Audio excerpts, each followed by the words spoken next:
दस्तावेज होता है।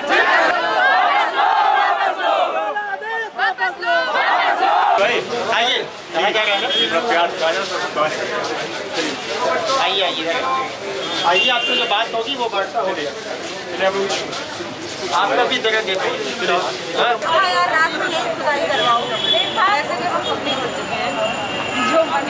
नमस्कार, आप देख रहे हैं FC टुडे न्यूज़ और मैं हूं आपके साथ पूर्णिमा सिंह। इस वक्त हम मौजूद हैं जल निगम मुख्यालय में, जहां पर करीब 1300 कर्मचारियों को बिना किसी नोटिस के उनकी जॉब से निकाल दिया गया है। तो आइए चलते हैं और उन्हीं से जानते हैं क्या समस्याएं हैं उनकी। वक्त नहीं मिला इस जल निगम के काम के आगे कि हम कुछ पढ़ाई लिखाई भी कर सके। अब हम लोग कहाँ जाएं? कोई रास्ता है हम लोग के कहीं जाने का? क्या करें? अब जवाब दें MD चेयरमैन, क्या कर सकते हैं अब हम लोग? पूरी 1300 लोगों की जिंदगी बर्बाद करके रख दिए हैं। तो परिवारों की बात है। अब एक लोगों से 10-10 लोग जुड़ चुके हैं। अब क्या करें? अब हम लोग को सच में समझ में नहीं आ रहा है। रात में 9 बजे आदेश निकाल देते हैं। परिवार संभालता है, लेकिन यहाँ उसी जड़ को ही खत्म कर दिया गया। वो परिवार कैसे संभलेगा? कि ये बड़ा आश्चर्य होता है कि एक तरफ माननीय प्रधानमंत्री जी ये पैसा 3 लाख करोड़ रुपया पूरे देश में हर घर को नल से जल मिले, क्योंकि जल जनित बीमारियों से ही ज़्यादातर बच्चों की मौत हो रही, लोग बीमार हो रहे हैं। और उन्होंने माननीय प्रधानमंत्री जी ने कहा कि हम इसको 2024 तक पूरा करेंगे। और माननीय योगी जी जो मुख्यमंत्री उत्तर प्रदेश के, इन्होंने कहा हम इसको 2022 तक हर घर को जो है नल से जल देंगे, शुद्ध पानी देंगे, और वो पेयजल योजनाओं से संभव है। तो इतना बड़ा काम, 1 लाख करोड़ का काम उत्तर प्रदेश में होना है, और जल निगम के अलावा कोई ऐसी कार्यदायी संस्था इस सरकार के पास नहीं है जो ये काम कर सके। तो समझ में नहीं आता कि जल निगम के 850 जूनियर इंजीनियर, 122 सहायक अभियंता और 336 RGC ये निकाल करके क्या दिखाना चाहते हैं माननीय प्रधानमंत्री जी को, मुख्यमंत्री जी? इस प्रदेश के इतिहास में किसी भी तकनीकी विभाग में जल निगम के अलावा आज तक पिछले 50 सालों में 3 साल नौकरी करने के बाद इस तरह से 1300 लोगों को नौकरी से निकाला नहीं गया, इंजीनियरों को।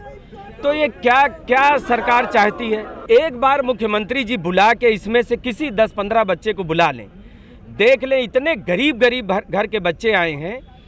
जो ऐसी एक लड़की है, आज वो बीमार है, शायद आई नहीं, सरिता, यहीं लखनऊ में पोस्टेड है, जिसका घर वो मल्लाह है। उसके पिताजी अभी भी नाव चलाते हैं, नदी के किनारे उसका घर भी हम लोगों ने जाके देखा है।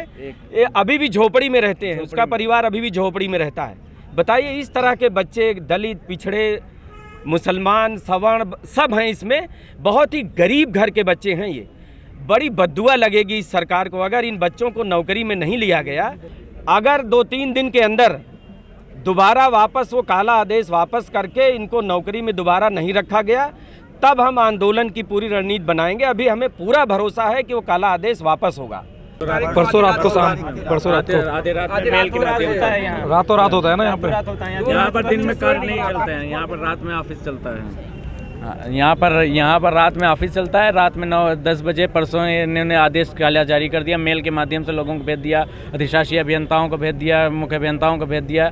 तो ये सब जो है जो कर रहे हैं ये भी लीगलाइज नहीं कर रहे हैं। इन्होंने ना कोई जो है स्पीड पोस्ट भेजा है, ना कोई मेल कोई ऑथेंटिक नहीं होता, ना कोई नोटिस दिया। पहले कभी भर्ती या निरस्त की जाती तो एक पहले नोटिस दिया जाता है। इन्होंने कोई लीगलाइज काम नहीं किया है, अनलीगल करके एक तानाशाही का व्यवहार किया है और तानाशाही दिखाई है। इन्होंने टाइपिंग करवाई गई है उन्हीं साथियों से, मतलब हमारा लेटर है, हम ही को निकालना है और हम ही टाइप कर रहे हैं रात के 12 बजे तक और हम ही भेज रहे हैं। मतलब ये मानवता है इन लोगों की, ये तानाशाही, ये मानवता इनकी दिखाई दे रही है, एथिक्स है इनके। लड़के को आप लड़की को रोक नहीं सकते हैं, सूरत देने के बाद उसको 10 बजे रात तक रोका गया। जो वरिष्ठ प्रशासन ने रोका, रात तक 10 बजे लड़कियों को रोक के जो है काम कराया गया और उनको निकाल भी दिया गया सुबह। पहली बात तो ये नोटिस नहीं आई है, ये सीधे एक फरमान जारी हुआ है। और इसके बाद क्या, हम लोग कोर्ट जा रहे हैं हम लोग, और पूरा हमें भरोसा है इस न्यायपालिका पे कि हमको ज़रूर स्टे मिलेगा। कोई भी ऐसा प्रूफ नहीं मिला जो बच्चों की गलती साबित हो उससे, लेकिन केवल इस आधार पे कह देना कि मैं जान ही नहीं पा रहा हूँ कौन सही कौन गलत है, इस आधार पे सबको निकाल देना, वो भी बिना कोई एडवांस नोटिस दिए, ये तो सरासर अन्याय है बच्चों के साथ। बच्चों ने 3 साल तक इसमें कड़ी मेहनत की है, साइट पे जा कर के दौड़ दौड़ करके अपना समय बर्बाद किया और बहुत सारे अवसर खोए हैं जो कहीं और भी सिलेक्ट हो सकते थे, अपनी प्रतिभा और भी जगह दिखा सकते थे। मेरा सिलेक्शन विद्युत विभाग में इसके बाद हुआ था, जिसमें वेतन यहाँ से ज़्यादा था, लेकिन ये केवल पब्लिक डीलिंग जॉब थी। इसमें आया। बताइए। इसमें आने का मेरा मुख्य रीज़न ये था कि ये पब्लिक डीलिंग जॉब थी। वहाँ मेरा उत्पादन निगम में हुआ था, मैं उसको जॉब को छोड़ दिया, यहाँ आया। यहाँ बिना किसी कारण बता के हम लोग को निकाल दिया गया, केवल किस नाते कि टेंटेड और अनटेंटेड को हम अलग नहीं कर सकते। पहले तो सबसे बड़ी चीज़ है ये वायलेशन ऑफ नेचुरल जस्टिस है। इन्होंने जिस तरह से लोगों को नोटिस देकर के एक रातों रात निकाल दिया। हम लोग 3 साल से नौकरी कर रहे हैं। मैं जूनियर इंजीनियर हूँ। जूनियर इंजीनियर्स की जो भर्ती विनियमावली है उसमें ये होता है कि 2 साल के बाद स्थायीकरण हो जाता है। पहली बात तो हम लोगों का षड्यंत्र के तहत 2 साल में स्थायीकरण नहीं किया गया। हम लोगों को 3 साल से ऊपर हो गया, फिर भी हम लोगों का स्थायीकरण नहीं किया गया। फिर उसके बाद 3 साल होने के बाद भी इनको 3 महीने की नोटिस देनी चाहिए थी कि शो कॉज नोटिस देनी चाहिए थी कि आपको निकाला जा रहा है, आप जवाब दीजिए। क्योंकि यहाँ तानाशाही है, इस सरकार में तानाशाही है, इस जल निगम प्रशासन में जो IAS बैठा ले गए हैं, जो खुद रिटायर्ड, जिनकी नियुक्ति का खुद कोई वो नहीं है, वो दूसरे की नियुक्ति पर प्रश्न चिन्ह लगा रहे हैं। जो चेयरमैन यहाँ बैठे हुए हैं हमारे, वो खुद एक रिटायर्ड IAS हैं और एक लाभ के पद पर बैठे हुए हैं। तो वो जिनकी नियुक्ति खुद असंवैधानिक है, वो हमारी नियुक्ति पर, 1300 बच्चों की नियुक्ति पर, जो हम रिटन एग्ज़ाम, हमने फॉर्म भरा, हमने रिटन एग्ज़ाम दिया, इंटरव्यू के लिए बुलाया गया, हमको ज्वाइनिंग लेटर हमारे घर भेजा गया।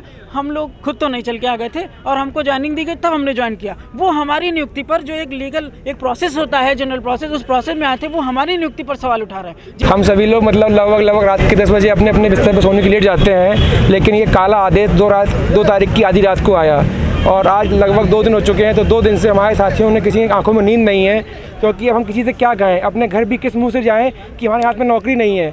नौकरी एक मतलब कई लोगों के, हमारे साथियों के परिवार, पूरे परिवार उससे चल रहे थे। किसी की माँ बीमार है, किसी के पिता बीमार है, तो उनका इलाज इसी नौकरी चल रहा था।